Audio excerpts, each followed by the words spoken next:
Do you think Ken Carson can evolve his sound, Bob? Yes.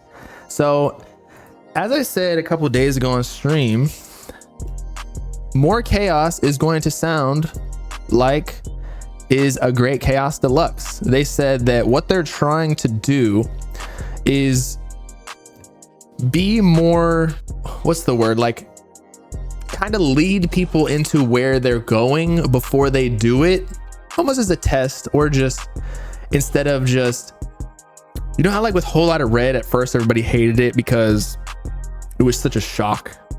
It was like, wait, like we were expecting like the Whole Lotta Red leaks type music, not this vamp shit. So like it kind of had a negative review, at least at first. I know some of y'all are gonna be like, oh no, I was a fan the whole time. I fucked with Whole Lotta Red like before he even dropped. Like I'm a real fan. I'll suck his cock right now. Like we get it, bro. But with the Great Chaos Deluxe, like they said it's gonna sound like Mewtwo and those kind of songs. And if you recall, I was fucking with the deluxe, man. Mewtwo and Loading, love those tracks. What was it? Yeah, Mewtwo and Loading, really good. So that's what More Chaos is gonna sound like, at least tentatively, like, because obviously everything can change at a moment's notice. We see that with everyone in Opium, like Destroy Lonely changes his release dates. Ken Carson does too, or like isn't allowed to drop allegedly. I'm not saying for now, but like remember back in the day he was in the interview, he's like, the label just won't let me drop. Do I think More Chaos gonna sell more than 50K? I mean, he sold 49 right last time, so yeah, I think. Plus we just saw that he went on tour by himself, but last time he went on tour, it was the Opium Twins tour or whatever it was, right? Maybe it wasn't called that, but he went with Destroy Lonely. But this time he proved that like he has his own fan base outside of just Destroy Lonely. And he's selling, again, 3 tour dates in New York by himself. Yes, he had 2 Hollis there as an opener, but still. So I think he's just getting bigger and bigger, especially with like befriending Kai Cenat. And I don't know, he's just getting more mainstream. I wouldn't say he's like totally mainstream, but he's getting there. Like he's kind of where I'm trying to get like a good comparison of where Ken Carson is right now, because like mainstream to me is like Uzi status, or like Trippie Redd status, or Cardi status, where like a lot of people who don't even necessarily listen to their music know who they are, whereas Ken, like if you're not really tapped in, you don't know, you know what I mean? More Chaos might sell like 60K low-key. Ken has a big fan, but yes. Now, do I think Cardi would ever sign more artists?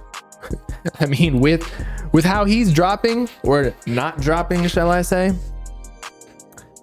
he better start to sign new artists, because Ken Carson can't continue, or Destroy Lonely 2 they can't continue to hold all the weight on their shoulders, especially as they progress through their careers, and they have to start becoming more timely, or what's the word, like patient with their drops, so that they can evolve the sound without just saturating the market too much. So it would be cool to see Cardi sign another artist. I feel like Opium is ready for that, because I feel like he's developed Homicide Gang, Ken Carson, Destroy Lonely at this point, where we know who they are and they're their own established artists.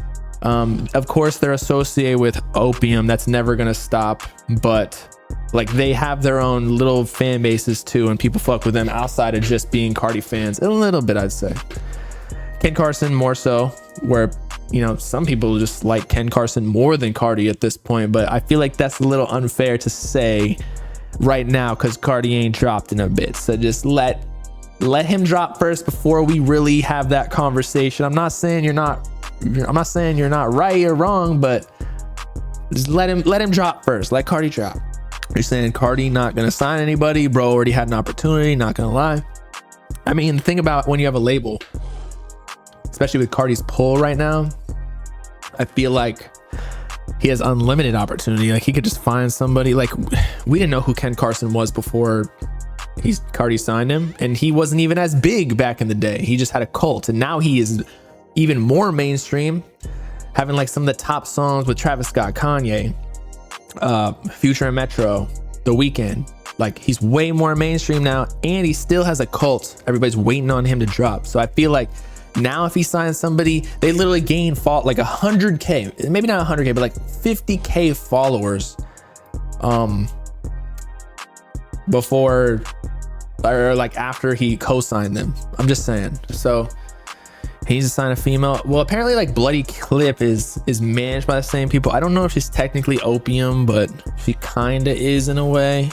If I could pick an artist to get signed to Opium, who would it be? It's a good question. I feel like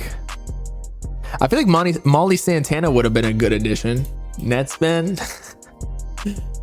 I feel like Netspend could have been a cool addition because he'll bring something a little bit different. I was gonna say Osama-san, but I feel like that's kind of just too similar to Ken. Swappa would be cool. I'm trying to think. I feel like they can really make anything work. Like anybody Opium touches is gonna turn to gold. Who else? Shay. Signing Shay to Opium would be cool, but he signed a 10K, I'm pretty sure, so that's not happening. Skywater would be cool too, because like he brings a different like type of music. K-Swab is on his own thing, man. He ain't signed it. Hard Rock. I feel like Hard Rock's turned into like a one-trick pony. Like his music just, I don't know. It's just getting kind of a little bit boring. Now, I'm not saying on his next project I'm not going to check it out and see if it's fire or not, but like, I don't know. I just feel like I've heard all of what Hard Rock's done too many times at this point. Although I know he's versatile because he's done a lot of like alternative or like real rock type beats, but I don't know. I feel like he needs to step it up a little bit. Trust the process. Okay. Jack Harlow. Ian should sign to Opium. Nah. Hell nah. Let Ian's already signed like to Columbia. He's been signed. I've been telling y'all that. And everybody's like, Bob, you're just hating. He's not an industry plant. And then look what happened. Within like a month of his career, he's already with Quavo. Glock 40 would be hard, bro.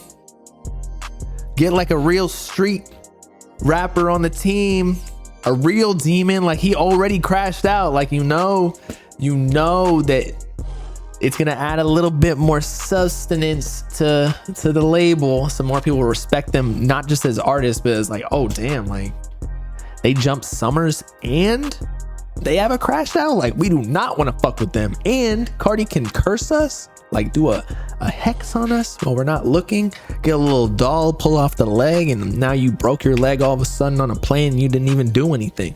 BK the Ruler, I don't think BK is that good. I'm gonna be real. I feel like she's just one of those artists that everybody like has to like just because like she's cool and she's hot and she's like bi or something, but like her music, like I just don't get it. I don't know why everybody overhypes. I don't know why everybody overhypes her like that. Glock free tomorrow? Yeah. Is it actually tomorrow, the 28th? Yeah, I remember that actually. So I'm hyped for that. BK let Molly pass it. The thing is, Molly was just like more melodic. Like BK kind of turned into like a one flow pony as well. Like just, and then a tanny, huh? I got a little titty, huh? Like just same shit over and over.